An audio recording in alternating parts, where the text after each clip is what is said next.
Hi guys, welcome back to my YouTube channel Fishaholic. Today's topic is seed production of cold water fishes. Guys, this topic is very important for your ICR fisheries PG exam and other fisheries related exam. Before starting a video, it's a request, if you are new to this channel, please do subscribe to my channel and like, share and comment on my videos. So let's start the videos. First we will see the seed production of cold water fishes includes what type of fishes and which family are included in these cold water fishes. So सबसे पहले हमारी साल्मोनेड fishes जो होती हैं वो हमारे included होती हैं कोल्ड वाटर फिशेस में. So salmonid fishes are Pacific salmon, Oncorhynchus species and Atlantic salmon which is Salmo species. These species are anadromous fishes and these fishes need the saline water or environment for their growth. And other included in the cold water fishes are mahashir and the trouts. Mahashir are the cold stream and lake endogenous species. These are endogenous, which means they belong to the particular place or particularly to the India. And the trouts are rainbow trout, brown trout, brook trout. They are introduced from the outside, which is rainbow trout introduced from Scotland, brown trout from England and brook trout from Canada. So brown trout is Oncorhynchus mykiss and Salmo gardneri, and brown trout is Salmo tutaferio and brook trout is Salmonellus pontilis. So these are the exotic fishes, means these are brought from the outside of the India.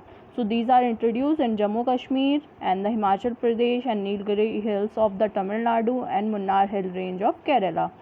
Brown trout is brought in India in 1905 to 1906 and the hatchery is formed in Harbar near the Itanagar, and the other hatcheries are formed in Katran of Himachal Pradesh. The Melli hatchery is named, and the Avalanche in Nilgiri. These are introduced in 1909 and 10. If watery indicative of poor quality.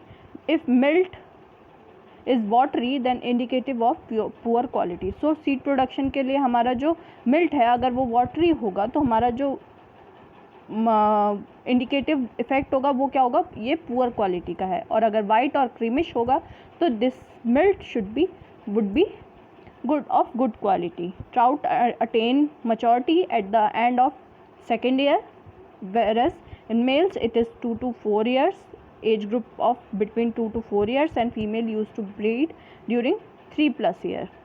So trout में हमारा कब आती है maturity, जब हमारा second year जो होता है वो एंड हो जाता है. और यूजुअली जो मेल होते हैं वो सेकेंड से 4th ईयर तक जो हमारे ग्रुप होते हैं उनमें हमारी ब्रीडिंग होती है, जबकि फीमेल जो होती हैं वो 3+ होती हैं, उसके बाद उनकी ब्रीडिंग स्टार्ट होती है इन ट्राउट्स.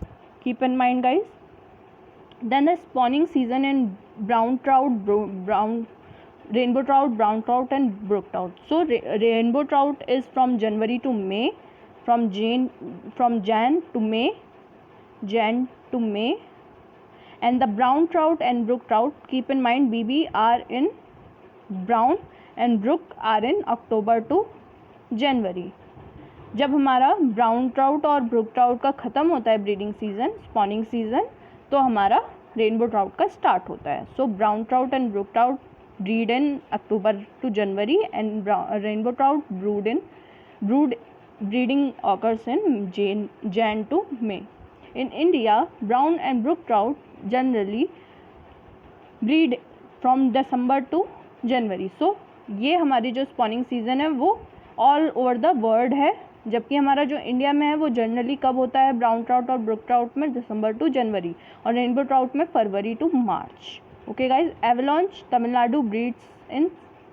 सो एवलांच जो है जहाँ पे हमारे ट्राउट्स इंट्रोड्यूस हुए थे ये वाले, वहाँ पे ये सितंबर टू फरवरी ब्रीड करती हैं. स्पॉनिंग फेकेंडिटी वेरी लो होती है इनकी, 1500 टू ओनली 2000 eggs पर kg of body weight. Only 1500 to 2000. Keep in mind guys, ये पूछ सकते हैं आपको एग्जाम में कि फेकेंडिटी कितनी होती है हमारी ट्राउट्स की. सो 1500 टू 2000 ओनली. ट्राउट हैचरी में क्या क्या यूनिट्स होती हैं, कैसे कैसे हमारे कंपोनेंट्स होते हैं वो क्या है. ब्रूड स्टॉक यूनिट होती है, एग कंटेनिंग होती है, एग टेकिंग होता है, इंक्यूबेशन होता है, लार्वा रेयरिंग होता है। और हमारा टेम्परेचर जो है ब्रुक ट्राउट के लिए हमारा कितना होना चाहिए, 12 to 14 degree, whereas for brown trout it should be, brown trout and rainbow trout it should be 10 to 20 degree Celsius. Keep in mind guys, brook trout के लिए हमारा 12 to 14, whereas from brown and rainbow trout it should be 10 to 20 degree Celsius. Then the Rio Caron is a valley on the emerging the water runs along the, so रियो कैरन क्या होता है, जब हमारा on emerging the water runs drain towards the valley through seepage. So seepage के through जो आता है, जब हमारा वाटर जो होता है वैली का इमर्ज करके हमारा वाटर जो है run down towards the valley through seepage spills. Okay guys, जब आता है तो रियो कैरन होता है। जब लिम्नो कैरन जब होता है in a depression as the spring water fills the natural depression. So हमारा एक डिप्रेशन फॉर्म हुआ वहाँ पे, जब हमारी रेन या फिर हमारा कुछ भी अर्थक्वेक वगैरह आया, डिप्रेशन फॉर्म हुआ नेचुरली, और वहाँ से जब हमारा स्प्रिंग के थ्रू स्प्रिंग वाटर जो होता है वहाँ पे इकट्ठा हो जाता है, तब हमारा वो लिम्नो कैरन होता है। ठीक है गाइस। हेलो कैरन क्या होता है, water seeps thick layer of earth trains from the ground into a marsh. So क्या होता है कि जब हमारा वाटर जो होता है वो सीप आउट होता है और थिक लेयर फॉर्म कर देता है अर्थ की, तो वो जो ट्रांसफॉर्मेशन होता है ground water into a Marsh क्या होता है, एक दलदली एरिया होता है, मतलब कि वहाँ पे पानी और जो मिट्टी का होता है वो सेचुरेशन एक फॉर्म हो जाता है, और यहाँ पे क्या होता है, water rich in humic acid and organic matter होता है। Spring water is required for hatcheries and stream water is required for grow out ponds. So spring water हमारा हैचरी के लिए इंपॉर्टेंट होता है। जब हम ट्राउट हैचरी या फिर ट्राउट शीट प्रोडक्शन करते हैं तो हमारा स्प्रिंग वाटर हैचरी के लिए यूज़ होता है, stream water grow out ponds के लिए यूज़ होता है। Turbidity should be at the rate of 100 ppm होनी चाहिए। DO should be 9 ppm, below 5 ppm respiratory diffusible हो जाएंगे। ठीक है, रेस्पिरेटरी जो हमारा फंक्शन है वो रुक जाएगा फिशेस का। पीएच शुड बी अबव 9 होना चाहिए हमारा। Extensive trout farming water flow should be 100 से हमारा 100 लीटर पर सेकेंड होना चाहिए जब हमारा एक्सटेंसिव है। सेमी इंटेंसिव में 200 to 300 लीटर पर सेकेंड पर हेक्टेयर होना चाहिए। इंटेंसिव फार्मिंग में सबसे ज़्यादा 300 to 500 लीटर पर सेकेंड पर हेक्टेयर होना चाहिए। जैसे कि आप जानते हैं एक्सटेंसिव फार्मिंग वो होती है जिसमें कि हम ज़्यादा एफर्ट्स नहीं डालते, मैनेजमेंट नहीं करते। सेमी इंटेंसिव वो होती है जिसमें हम थोड़ा बहुत मैनेजमेंट करते हैं, whereas intensive is highly manageable and उसमें बहुत सारे इनपुट्स हमारे इंक्लूडेड होते हैं इंटेंसिव फार्मिंग में। Feeding breeds fishes should be at the rate of 1 to 2% of body wait. जो भी है फीडिंग हमारी ब्रूड फिशेस की जो होती है, चाहे वो कार्प्स हों या फिर हमारी ट्राउट्स हैं, उसमें हमारा 1 to 2% ही होना चाहिए जब वो हमारे ग्रो आउट पॉन्ड्स में होते हैं या फिर जब हम उन्हें ब्रीडिंग के लिए कंडीशनिंग करते हैं उनकी। Brown trout should be 14.5%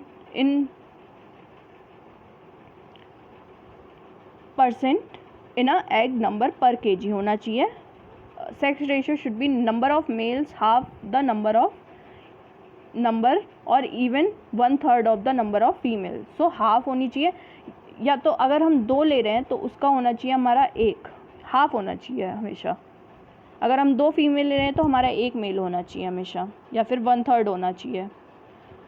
so dry method क्या होता है हमारा, मिल्क निकालने के लिए या फिर एग कलेक्टिंग के लिए milk should not be mix with the water और viable for long period of time even up to 2 to 10 days at the temperature of 4 to 8 degrees. So dry method for milk extracting is like कि हमारा जो milk है वो water में mix नहीं होना चाहिए और वाइबल रहना चाहिए for the longer period of time. Next is milk mix with water viable only for 90 seconds is called as wet method. Egg contact with water swollen and micropyle root sperm enter get closed.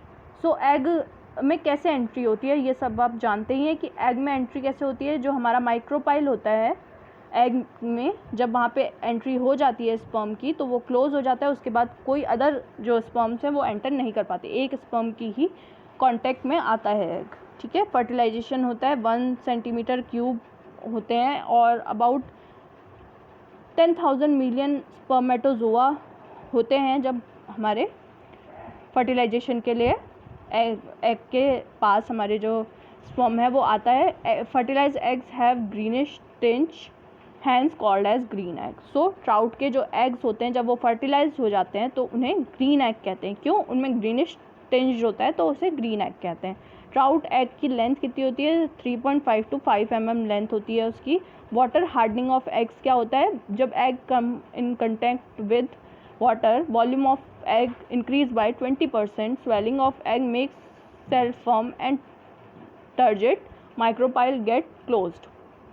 So जैसा मैंने आपको बताया कि जब water के contact में जब हमारा एग आ जाता है तो क्या होता है कि उसका जो 20% से वो वॉल्यूम जो होता है वो इंक्रीज़ कर जाता है, स्वेलिंग हो जाती है और जो सेल की जो थिकनेस है वो भी काफ़ी ज़्यादा फर्म हो जाती है और माइक्रोपाइल जो होता है वो ऑलरेडी क्लोज हो चुका होता है, ठीक है। Then unfertilised eggs turn white. Incubation period is 5 to 10 days। Keep in mind guys, incubation period हमारा 5 to 18 days 15 to 18 days होता है for the yolk sac absorption.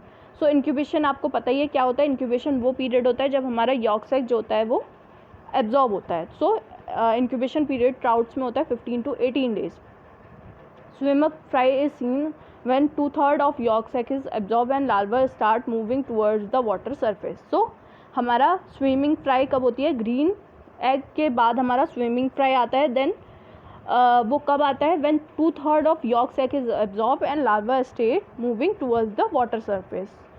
Rate of water flow should be 0.2 to 0.3 liter per minute per 1000 eggs. Incubation period from fertilization to hatching transform in from alvin to swim up fry. So green egg और Alvin कहते हैं इसको। तो incubation period की मैंने आपको definition अभी बताई कि जब फर्टिलाइजेशन के बाद जो हैचलिंग है वो ट्रांसफॉर्म होता है from alevin to swim up fry is called as incubation periods and it takes about 72 to 90 days and avalon take about 30 to 40 days for the formation. Brown trout में हमारा 3 to 7 degree पे हमारा होता है 30 to 40 days and swim up fry तक होता है हमारा 70 to 90 days. I will give you all the notes guys, you keep in mind and try to focus on what type of changes are seen in this period and ऐसे याद रखिए कि इतने temperature पे इतना हो रहा है तो इतने दिन बाद मतलब इतने टेम्परेचर पे फिर कितना आगे और इंक्रीज़ होगा, ये माइंड में रखिए. Then brook trout at 3 to 7 degree 45 to 72 days होता है या फिर 30 to 32 डेज़ होता है. देन इंक्यूबेशन के लिए हमारा क्या ज़रूरी होता है? तो फ्लैट ट्रेज या ट्रफ यूज़ की जाती हैं. सो ट्रेज क्या होती हैं? जो ऐसे कंटेनर्स होते हैं रेक्टेंगुलर टाइप के, एंड ट्रफ्स क्या होती हैं? ऐसे रेक्टेंगुलर टाइप के ट्रफ्स होते हैं, उसमें हमारी ट्रे रखी होती हैं. सो इसमें हमारे एग स्टोर किए जाते हैं जो इंक्यूबेशन पीरियड के दौरान वहाँ पे रखते हैं हम. तो ट्रेज जो होती हैं वो 50 सेंटीमीटर इंटू 50 सेंटीमीटर होती हैं और अबाउट 10,000 एग्स उसमें आ जाते हैं, जबकि ट्रफ्स जो होती हैं 0.52 into 0.2 into 0.15 meter holds 2 trays. So जैसा कि मैंने आपको बताया यहाँ पे 2 ट्रेज हमारी ऐसे आ जाएंगी. यहाँ पे हमारे अबाउट 10,000 एग्स हमारे स्टोर हो सकते हैं. नेक्स्ट इज़ लॉन्ग ट्रफ्स जो होती हैं 2 to 3 मीटर लेंथ होती है उनकी, 0.5 to 0.8 मीटर विड्थ होती है. देन वर्टिकल इंक्यूबेटर होते हैं. डिफरेंट टाइप ऑफ जो हमारे स्टोरेज होते हैं या फिर हमारे जो सिस्टम्स होते हैं जिसमें हमारे एग मैचुरेशन टेक प्लेस होता है, इंक्यूबेटर्स जो होते हैं जिसमें हमारा मैचुरेशन होता है, वो सारी चीज़ें यहाँ पे बता रखी हैं इस पैराग्राफ में. सो वर्टिकल इंक्यूबेटर क्या होता है? 2 supreme post cells use to liberal hatchery, 8 incubation troughs are there. Kashmir में ये जनरली यूज़ होते हैं। 80 सेंटीमीटर हाइट होती है और 62 सेंटीमीटर वाइड होते हैं ये। यहाँ पे आप देख सकते हैं कि कितना हमारा मेज़रमेंट्स होते हैं। देन वाइब्रेट सिस्टम होता है। देन इसकी हमारे यहाँ पे मेज़रमेंट देख सकते हैं आप। यहाँ पे हमारा 1000 टू 8000 अबाउट 1000 ट्राउट एग्स हम स्टोर कर सकते हैं वाइब्रेट सिस्टम में, एंड 8000 हमारे साल्मन एग्स आ सकते हैं। जार सिस्टम होता है फॉर साल्मोनिड एग्स। सो साइज़ ये हमारा यहाँ पे दे रखा है, आप देख सकते हैं। मैं आपको नोट्स प्रोवाइड कर दूँगी, आप याद कर लीजिएगा उसके बाद। सो अब यहाँ पे आते हैं फाइनल हमारा क्या होता है, डेवलपमेंट कैसे होती है हमारी ट्राउट्स में। सो फर्स्ट ग्रीन एग, मैंने आपको बताया था न्यूली फर्टिलाइज एग जो होते हैं उसमें ग्रीनेस्ट टिंच आता है तो उन्हें ग्रीन एग कहते हैं। देन आइड एग्स आते हैं, वो एम्ब्रियो डेवलप्ड आई विजिबल हो जाती है जब हमारी। देन एल्विन और सेक फ्राई आती है, newly hatch out hatchling heavy yolk present, मतलब यहाँ पे यॉक बहुत ज़्यादा प्रेजेंट होता है एल्विन या फिर सेक फ्राई। सेक फ्राई क्यों कहते हैं, यॉक सेक प्रेजेंट होता है इसलिए। Then the swim up fry आता है हमारा। सो ऑक्सीजन कितनी चाहिए हमें, 6 to 8 ppm। कॉमन इन्फेक्शन किससे होता है हमारे ट्राउट में, सैप्रोलेग्निया से। Prevent fungal infection by the malachite green and acriflavine. These are the potassium permanganate. 30 minutes के लिए हम मेलाचाइट ग्रीन वाटर में at the rate of 5 milligram डालेंगे तो उसमें हमारा इफेक्टिव होगा। ट्रांसपोर्ट कैसे होता है ट्राउट का, सो वुडन कैबिनेट्स में होता है। मेज़रमेंट यहाँ दे रखी है आपको, मेज़रमेंट आप देख सकते हैं कि आइड एग हम कितने कैरी कर सकते हैं इस मेज़रमेंट में। 1000 आइड एग हम कैरी कर सकते हैं। अबाउट 21 ट्रेज होती हैं जिसमें each vertical rows has a 42 trays. India में ट्रांसपोर्ट के लिए बॉक्स यूज़ होता है विच इज़ नेम्ड एज पहाड़ी बॉक्स। यहाँ पे देख सकते हैं आप पहाड़ी box. Next is rearing unit में क्या होता है, टैंक्स होते हैं। मेजरमेंट यहाँ पे दे रखी है आपको, देख सकते हैं आप। Stocking density should be 50 to 100 swim up fry per meter square. Growth to 8 to 12 centimeter at the end of 6 month. So हमारा क्या है, 50 to 100 हमने डाले नंबर में फ्राई। देन वो कितने ग्रोथ करेंगे, 8 to 12 centimetre in a 6 months. Then next is हमारा महाशीर। 2 जनरा होते हैं इसमें, 7 स्पीसीज प्रेजेंट है, found in both lentic and lotic water systems, mainly found in hill streams and upland river. So these are the species as you can see. These are the scientific and the common name. Golden mahashir is Pituitara mahashir is Tor pituitora. Tor mahashir is Tor. Musalla mahashir is Tor musalla. Junga mahashir is Tor progenionus. Deccan khudra mahashir is Tor khudri. Humpback और musalla mahashir is Tor musalla. Acrosochilus और Neosochilus is hexagonolippus is commonly called as copper और chocolate महाशीर। आपको पूछ सकते हैं what is the scientific name of chocolate mahseer, so it is a